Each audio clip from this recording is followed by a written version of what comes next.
اب ناظرین کرام ہم ملحدین سے چند سوالات کرتے ہیں اور ان کو دعوت فکر دیتے ہیں کہ اس بارے میں سوچئے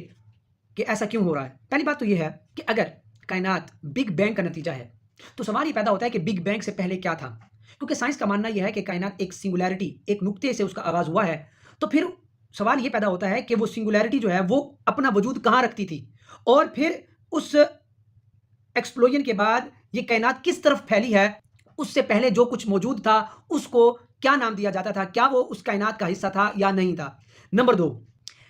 اس بگ بینگ کے لیے جو انیشل انرجی کا سورس وہ کہاں سے آیا، اس کا خالق کون ہے، اس کا کریٹر کون ہے۔ اگر یہ کہا جائے کہ انرجی خود بخود کریٹ ہو گئی ہے تو یہ تو خود سائنس کے بھی خلاف ہے، اور اگر یہ کہا جائے کہ انرجی پہلے سے موجود تھی تو پھر وہی سوال پیدا ہوگا کہ وہ انرجی خود بخود پہلے سے کیسے وجود میں آ گئی،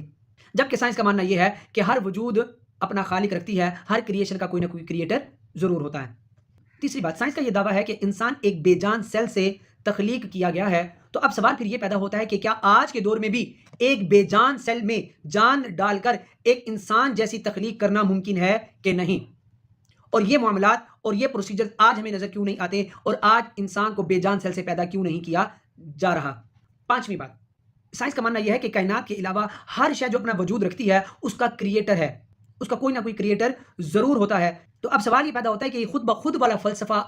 اب کہاں ہے، تو اشیاء جو یہ چیزیں ہیں یہ خود بخود اب کیوں وجود میں نہیں آتی۔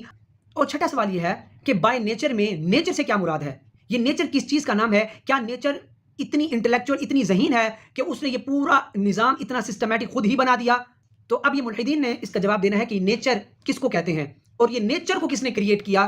کیونکہ آپ خود کہتے ہیں کہ ہر کریشن کا ایک کریٹر ہوتا ہے، تو پھر نیچر کا کریٹر کون ہے۔ کہ بگ بینگ ایک ایکسپلوژن کا نام ہے، ایک دھماکے کا نام ہے، اور دھماکہ جو ہے وہ ہمیشہ تباہی لاتا ہے، ڈس آرڈرنس لاتا ہے، لیکن یہ کیسا ایکسپلوژن ہے کہ جس کے بعد پوری یونیورس سسٹمیٹک ہوتی چلی جا رہی ہے، اور ہر چیز اپنے اپنے سسٹم کے مطابق اپنی اپنی ڈیوٹی سر انجام دے رہی ہے، اور اس میں کوئی بھی ٹکراؤ پیدا واضح طور پر نہیں ہو رہا۔ آخر یہ کنٹرول کس طرح ایک دھماکے کے نتیجے میں پیدا ہو سکتا ہے۔ اور آٹھواں اور آخری سوال یہ ہے کہ اگر یہ کائنات خود بخود وجود میں آ گئی ہے تو اس میں پھر تضاد کیوں ہے، اچھائی اور برائی دونوں چیزیں کیوں موجود ہیں، یا تو پھر دنیا میں اچھائی ہی اچھائی ہوتی یا پھر برائی ہی برائی ہوتی، یا آخر دو چیزوں کا تضاد خود بخود کیوں ہے۔ کیا یونیورس اتنی انٹلیکچوئل ہے کہ اس نے خود ہی بتا دیا کہ یہ چیز بری ہے اور یہ چیز اچھی ہے، اس کو ایسے مانا جائے؟ اس کا جواب بھی ملحدین کے ذمہ ہے، انہوں نے دینا ہے۔